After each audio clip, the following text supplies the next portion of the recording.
오늘 우리가 읽어가는 이 9장까지 내용, 우리가 8장, 9장의 내용에서 예수님께서 메시아로서 행하시는 그분의 본능을 설명을 해주고 있습니다. 하나하나를 살펴보게 되면 한 10가지 정도 주님께서 베풀어 주신 기적에 대해서 8장과 9장에서 소개를 해주고 있는데, 예수님께서 이 땅에 오신 그 목적이 무엇인가, 행하시는 여러 기적들을 통해서 우리에게 잘 보여주고 계십니다.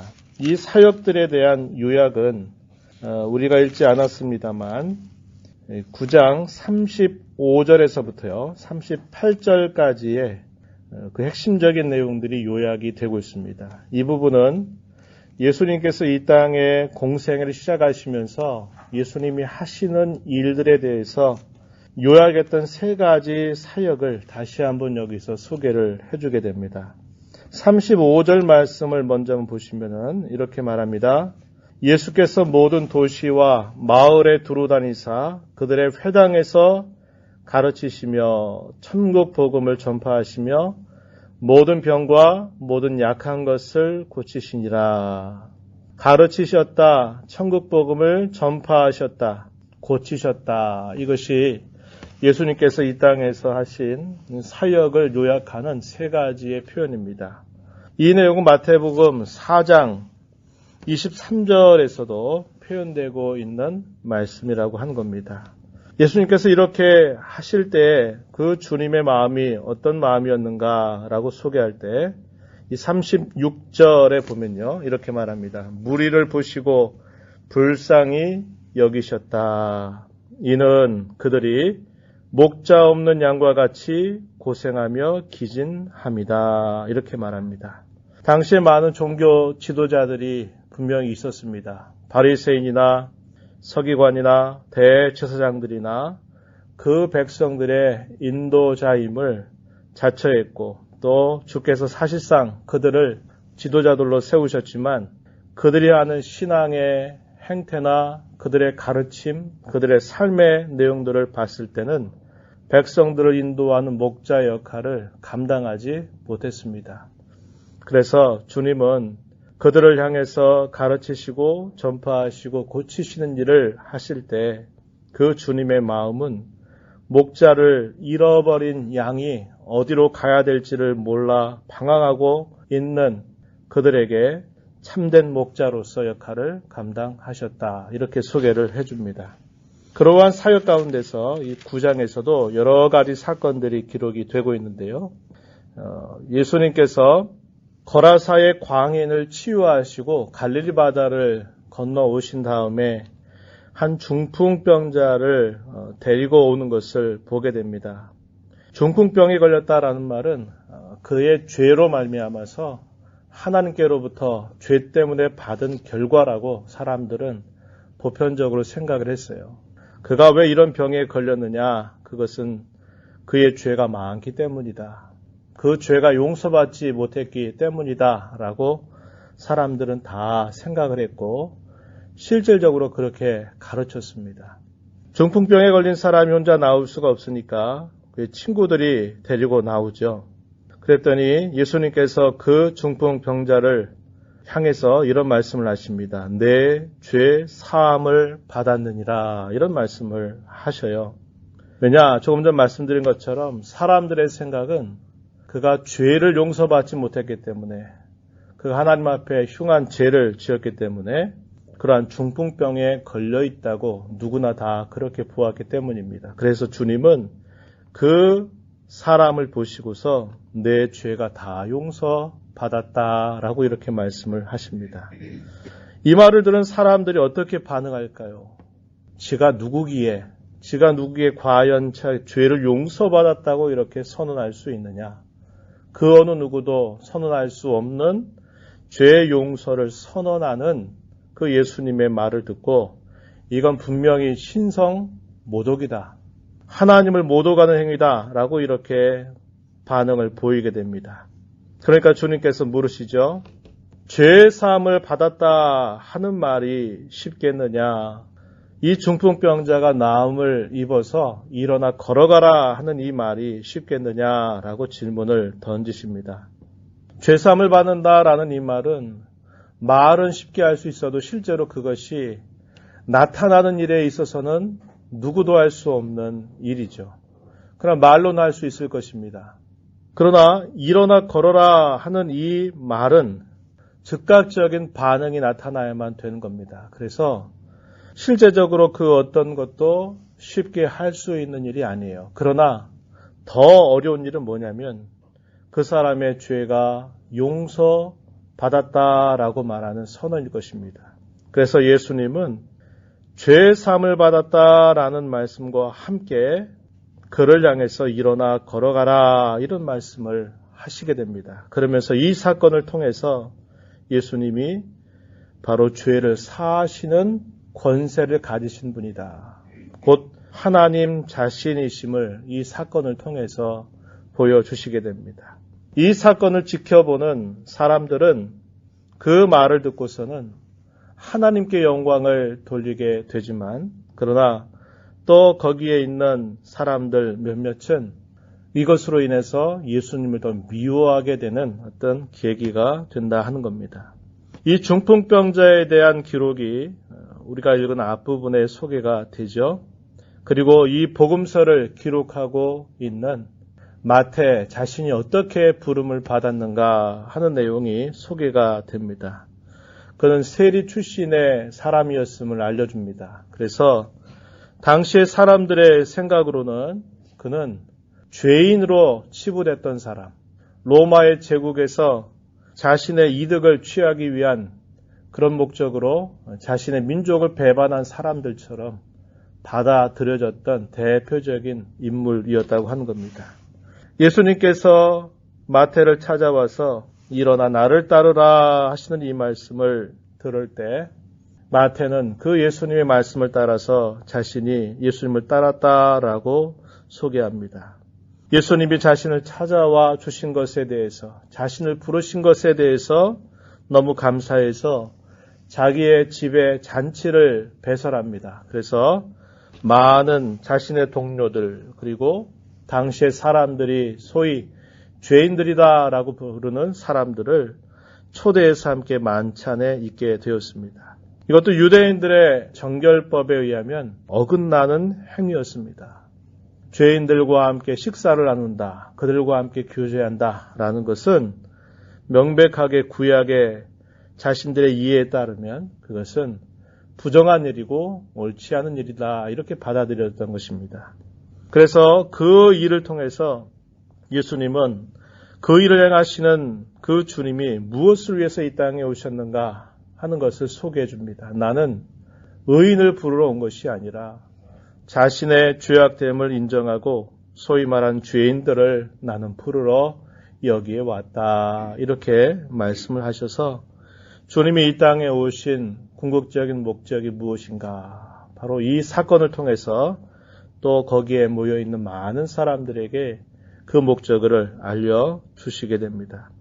조금 지나가면 한 관리의 딸이 치유되는 사건, 그리고 12회를 혈루증으로 앓았던 한 여인, 그 여인이 치유된 사건이 또 소개가 됩니다. 거의 동시적인 사건인데요. 18절부터 26절에 보게 되면 그러한 내용들이 소개가 되고 있다는 겁니다. 한 관리의 딸이 죽었다라고 하는 소식을 알리면서 예수님께서 오셔서 손을 얹어주신다면 즉시 살아나겠다라고 하는 믿음을 고백합니다. 예수님이 그 말씀을 들으시고 제자들과 함께 많은 무리들을 거느리고 이동하시고 계실 때 12년 동안이나 혈루증을 앓던 한 여인이 용기를 내서 예수님의 겉옷을 그가 만지게 됩니다. 그의 믿음이 어떤 내용인가? 20절 한번 보면은 이렇게 소개가 됩니다. 20절에 12해 동안이나 혈루증으로 앓던 여자가 예수의 뒤로 와서 그 겉옷가를 만지니 이는 제 마음에 그 겉옷만 만져도 구원을 받겠다 함이라. 여기서 구원을 받는다라는 의미는 자기의 그 근본적인 병이 치유함을 받는다라는 것을 뜻하는 말이었습니다.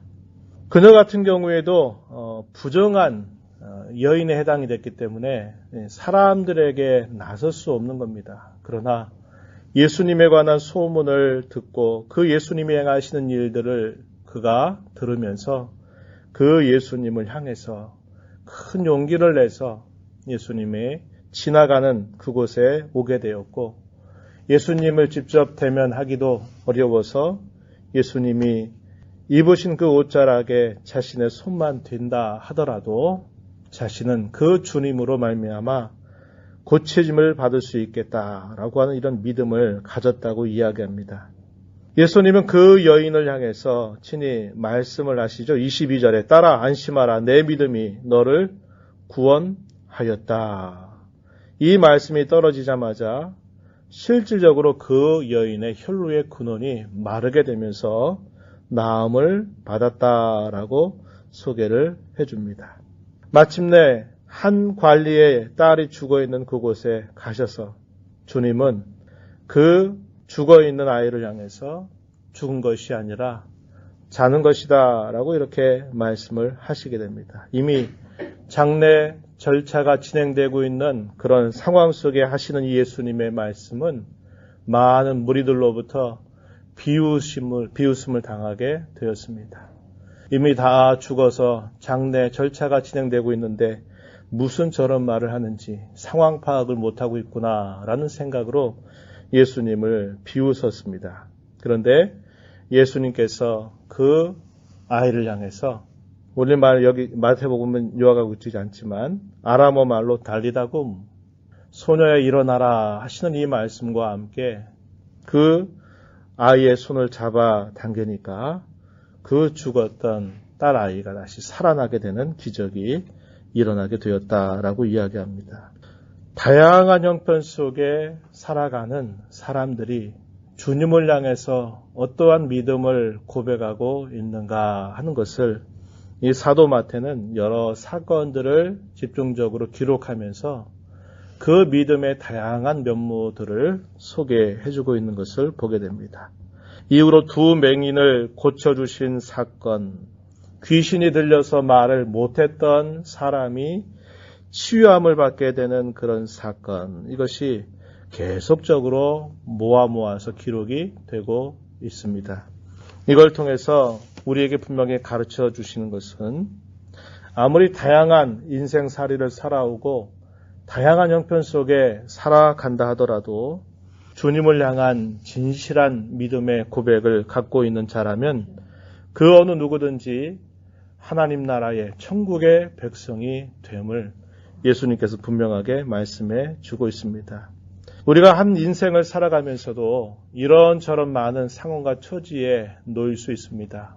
우리가 어떤 일들을 겪으면서 그 일들이 잘 풀려가게 되는 경우도 있고 또 어떤 일들이 꼬여서 참 힘겨워지게 되는 경험도 합니다. 우리의 인생이 하늘을 올라가듯이 아주 즐거움 가운데 있을 수도 있고 또 바닥을 향해서 치닫듯이 또 내려가는 그런 상황을 경험할 수도 있습니다. 우리는 이런 다양한 우리의 인생의 처지 속에서 주님을 향한 그런 믿음을 언제나 붙들고 주님을 의지하는 신앙의 걸음을 걸어가야 됨을 우리는 이걸 통해서 잘 배울 수 있습니다. 새해를 우리가 시작하면서 또 이 한 해 우리가 어떠한 일들을 만나게 될런지 우리는 알지 못합니다. 그러나 하나님은 우리의 걸음걸음마다 우리와 언제나 함께 하실 것이고 우리가 어떤 형편과 어떤 처지에 있다 하더라도 주님은 동일한 믿음을 가지고 주님을 신뢰하며 따르기를 주님 기뻐하신다는 것을 꼭 기억하면서 이 한 해 동안에 내가 언제나 주님을 신뢰하리라, 주님을 언제나 의지하리라 하는 그런 굳은 마음의 결심과 함께 이 한 해를 힘차게 달려가는 저와 여러분이 되기를 바랍니다. 주님은 이 9장의 마지막 부분에서 이렇게 제자들을 향해서 말합니다. 추수할 것은 많되 일꾼이 적으니 그러므로 추수하는 주인에게 청해서 추수할 일꾼들을 보내달라라고 요청해라 이렇게 말씀을 하십니다. 그리고 난 다음에 10장 내일 읽어가는 말씀에 보면은 12명의 제자를 세우시게 돼요. 주님께서 이 땅에 오셔서 자기 백성을 구원하시려고 예수님이 천국 복음을 가르치시고 또 전파하시고 치유의 사역을 감당했던 그 일은 이제 그 구원의 은혜를 받아서 구원받은 성도들, 교회가 또 주님이 하셨던 그 사역을 본받아서 계속적으로 감당해야 될 이름을 우리에게 가르쳐 주고 있습니다. 죄인이었던 저와 여러분을 죄를 용서하고 새롭게 하셔서 이 죄인들을 구원하는 일로 부르신 주님의 뜻을 잘 기억해서 또 새해를 출발하는 저와 여러분 또 우리의 교회가 주께서 저희들에게 맡겨주신 이 귀한 사명을 잘 감당해 갈 수 있도록 함께 기도하며 전진해가는 우리 모두가 되기를 진심으로 바랍니다. 하나님 아버지 감사합니다. 이 새벽 시간에도 저희들을 불러주셔서 이 새벽을 깨우며 하나님 앞에 나와 찬양을 드리며 오늘도 앞서가시는 주님의 말씀을 들으며 또 그 교훈을 저희들의 마음에 새기게 하시고 기도하며 하나님의 은혜를 구하며 또 이 하루를 살아가게 하신 것 감사드리옵나이다. 죄인이었던 저희들 하나님 앞에 곤비하고 비참한 저희들을 하나님께서 사랑하셔서 내가 온 것은 의인을 부르러 온 것이 아니라 죄인을 부르러 와오셨다고 하신 말씀처럼 저희들의 다양한 삶의 형편 속에 있는 저희들을 찾아오셔서 하나님 앞에 죄사함의 은혜를 얻게 하시고 하나님 앞에 영생을 소유한 자가 되게 하시고 천국의 백성으로 살아가는 귀한 은혜를 저희들에게 값없이 베푸신 것을 감사드리옵고 또 저희들을 통해서 여전히 죄 가운데 신음하고 곤비하고 비참한 많은 삶을 살아가는 그러한 이들을 구원해내는 귀한 사명을 저희들에게 맡겨주셨사오니 저희들의 입술과 마음과 삶을 온전히 주장하여 주셔서 먼저는 저희들 어떤 상황 형편 속에 있을지라도 늘 하나님을 믿고 신뢰하며 의뢰하는 삶을 힘써 살아가게 하시옵고 저희들을 통해서 또 이 구원의 역사를 이루어가게 해주시기를 간절히 바라옵나이다. 아버지 하나님, 저희들의 마음을 굳세게 세워주시고 앞서간 많은 믿음의 반응을 보였던 많은 믿음의 선진들의 모습을 잘 본받아서 저희도 믿음을 통하여 하나님을 기쁘시게 섬겨가는 삶이 되도록 인도하여 주옵소서. 은혜의 보좌 앞에 나와서 아버지의 은혜를 간절하게 구하며 이 하루를 시작하는 모든 주의 자녀들을 품어주시고 강구의 귀를 기울여 주시며 응답하여 주시옵소서. 예수님 이름으로 기도하옵나이다. 아멘.